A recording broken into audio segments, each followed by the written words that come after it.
Many who occupy the C-suites of corporate America are familiar with Peter Drucker and his legendary comment to executives at Ford Motor Company: "Culture eats strategy for breakfast." A 2014 global survey of nearly 1,200 C-suite executives by McKinsey and Company found that spending time on culture was a key priority for those who successfully moved up to the C-suite. Innovative companies such as Google, Symantec, Prudential, and of course Zappos have had their own versions of a chief culture officer for many years. Cultures that encourage inappropriate behavior tend to emerge slowly and quietly over a period of years, usually when the firms are performing well. Once these cultures exist, they can be enormously difficult to change because they are often invisible to the people involved and because they help support the existing power structure of the firm. What many don't know is how employee perceptions about safety as a corporate value is an excellent indicator of the health of company culture. Arconic, formerly Alcoa, is a Fortune 500 manufacturer of aluminum products. In October of 1987, Alcoa installed a new CEO, Paul O'Neill. When the new CEO was introduced during a shareholders meeting, during his first speech, he lost the confidence of the shareholders and investors and the workforce. The group was so shocked by the announcement that he made that the stockbrokers and investment advisors who were present at the meeting rushed to the lobby, jostling and jockeying for payphones because there were no cell phones yet, to tell their clients to dump their shares of Alcoa. Why dump the shares? The reason for the drop in confidence in the new CEO and the resulting stock price, some speculate, was the failure of Paul O'Neill, the new CEO, to follow the standard CEO script about government regulations and tariffs and imports and exports and labor negotiations and costs and profit and stock price and so on. Instead, Paul O'Neill opened his legendary speech with these words: "I want to talk to you about safety." Safety?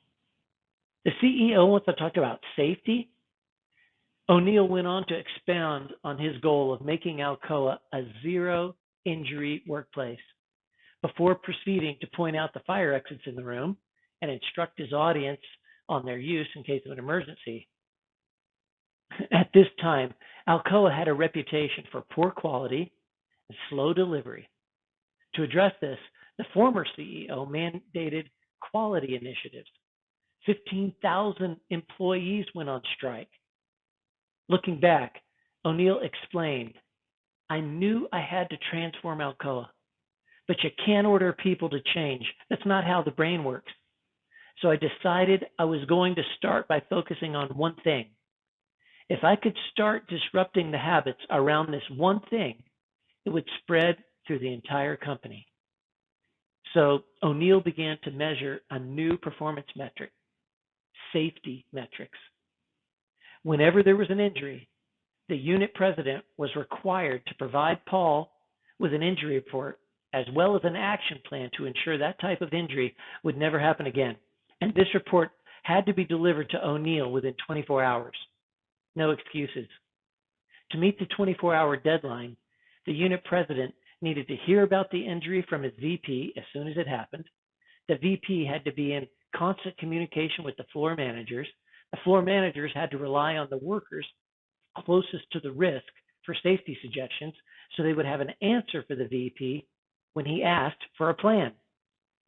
According to legend, early in O'Neill's tenure as CEO, a unit president and longtime Alcoa employee did not contact him with news of an injury within the 24-hour standard. O'Neill fired him per the policy. This sent a message through Alcoa: that the CEO was serious about safety. Now, the CEO was immensely successful in his stated safety goals. By his retirement, 11 years later, Alcoa went from having about an accident a week at each plant to boasting a worker injury rate that was 1/20th the national average. As these patterns shifted to meet the new standards of safety excellence began to emerge in other business disciplines like quality and efficiency. Interestingly, Alcoa's income had risen 500%, and its market capitalization had increased by $27 billion.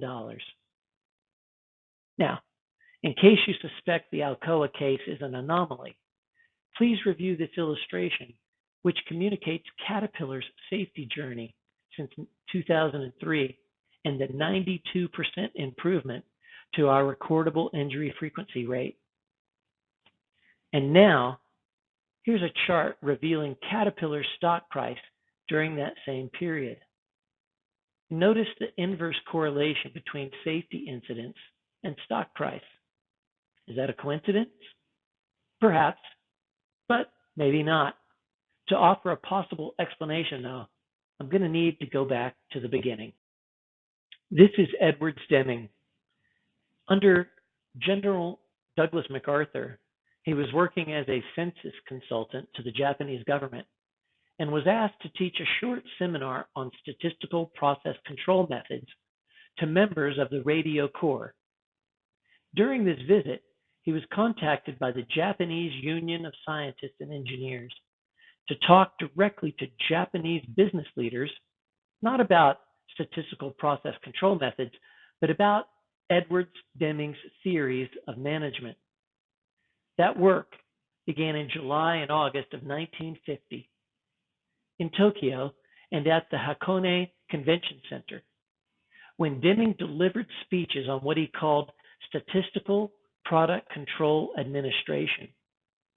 Many in Japan credit Deming as one of the inspirations for what has become known as the Japanese post-war economic miracle, when Japan rose from the ashes of war on the road to becoming the second largest economy in the world, through processes mostly influenced by the philosophy and methodology of Edwards Deming.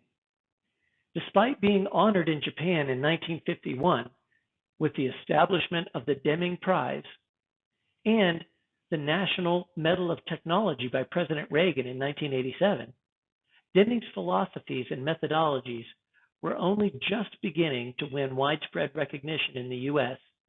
at the time of his death in 1993. Following on the philosophies and methodologies of Edwards Deming, safety icon Dan Peterson recognized that unsafe acts and human error were not so much personal failings as an outcome of system failings. As Deming said about quality, you need to measure actual production process in order to affect changes. As far back as the 1970s, Dan Peterson and his colleagues were beginning to research the relationship between safety audits and accident statistics. In a 10-year study by the Association of American Railroads, they conducted an extensive survey of safety program activities in all major railroads in the United States. Amazingly, the survey covered more than 85% of all employees in U.S. railroads at the time. That's statistically significant. The safety office and the staff of each railroad completed a detailed questionnaire. The information gained was analyzed with other data measuring safety program effectiveness.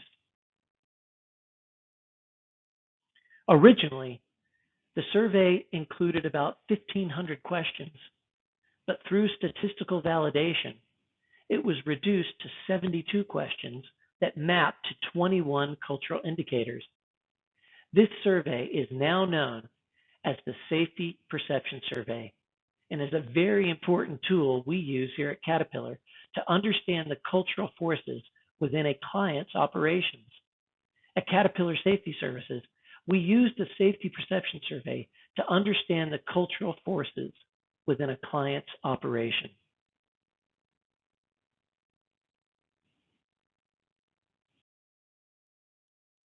The 21 cultural indicators are attitudes towards safety, awareness of programs, communication, discipline, employee training, goals of safety performance, and more pictured here. The Safety Perception Survey quantifies the gap between what managers, frontline supervisors, and craft workers believe about the safety culture of an organization.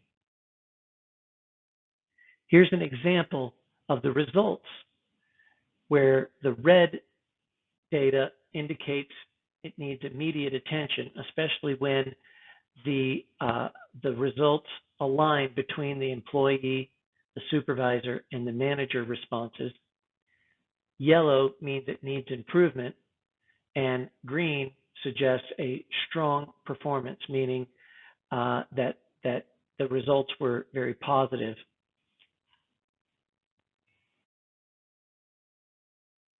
Then, in the report out on this survey, we can drill down further and look at the responses to each question and map those to various categories. This example shows that the category of hazard correction, and it basically demonstrates that employees and supervisors and manager agrees that they think that the organization seeks to prompt corrections of problems found during inspections, or actually they all agree that that doesn't happen, and that they somewhat agree on the second question in this category. Do you have problems obtaining support for the correction of hazardous conditions? The employees, like, that's absolutely a problem. Supervisors, even more so. Managers didn't think it was that big of a problem. And then on the bottom one, are records kept of potential hazards found during inspections? The employees say, nope. And the supervisors say yes, and the managers think that that's happening. And so this demonstrates the gaps in a client's understanding around different categories of. So this part of the report is a sample of the worst 10 issues that we can all agree need focus, and it shows essentially the agreement among all three categories or audiences of employees, and the frontline craft worker, the supervisor, and the manager. So it's saying that, you know, what employees believe to be true is really what is true, and they're the ones who actually deliver the safety or not. It's those hourly employees, and so we're going to focus in on those issues that they've identified. But when frontline leadership is also highly connected and believable, then you can bet that those are real problems. And then part of the report also demonstrates the cultural strengths. So here's what an organization might be doing fantastically, and you know, this really is basically the strengths of an organization's safety culture. And if we were to strengthen this report, we might ask companies to focus in mostly on this part of the report, and then to ask the question, how might we turn these areas up to 11? What is it that we're doing well? What is it that what are we like when we're at our best? How did we develop this? And can we use some of these strengths to strengthen and support the cultural deficiencies? So Caterpillar's Safety Perception Survey, in summary, is statistically validated. Again, it was based on that 10-year study by Dan Peterson using the concepts developed initially by Edwards Deming. They studied 85% of the railroad employees in the US over 10 years. The survey started off with 1,500 questions, but was reduced to 72. Those 72 questions actually are 73, and they're yes/no questions. That means there's no Likert scale. A Likert scale is a type of survey where you have multiple choices, much like the MBTI or the StrengthsFinder, where they ask you, to answer among 5 different responses. But research shows that if you give somebody 5 choices, they typically will choose the middle. And so it winds up throwing off the data, and it puts into question the validity of the data. And so this Caterpillar Safety Perception Survey is either yes or no. And so it reduces that tendency to skew the data by just choosing the middle, and gives you a more binary or affirmative indicator. There are also false positive questions included, and you've probably noticed those as you've taken the MBTI or StrengthsFinder or other types of assessments where they sort of ask you a double negative, and that helps to validate the responses even further. This perception survey can be administered either pencil or paper or electronically. It only takes 15 to 20 minutes to administer, and it can be compared against a multi-industry database so that you can have some baseline or reference point. And what essentially the purpose of it is to identify the gaps in perceptions between employee levels. What do the craft workers believe compared to what mid-level supervisors believe compared to what upper-level management believes, and point out those gaps, and basically creates that 3-colored heat map, and according to 21 cultural indicators. So oftentimes we combine the administration of the survey, and when I say we, I mean we at Caterpillar Safety Services, we combine that pencil, paper, or electronic survey with the 72 questions with one-on-one interviews to capture a robust, grounded theory type data that delivers insights into the health of their organizational culture. Again, in reference to safety related questions. And I can bet that Paul O'Neill, that former CEO of Alcoa, would have loved a tool.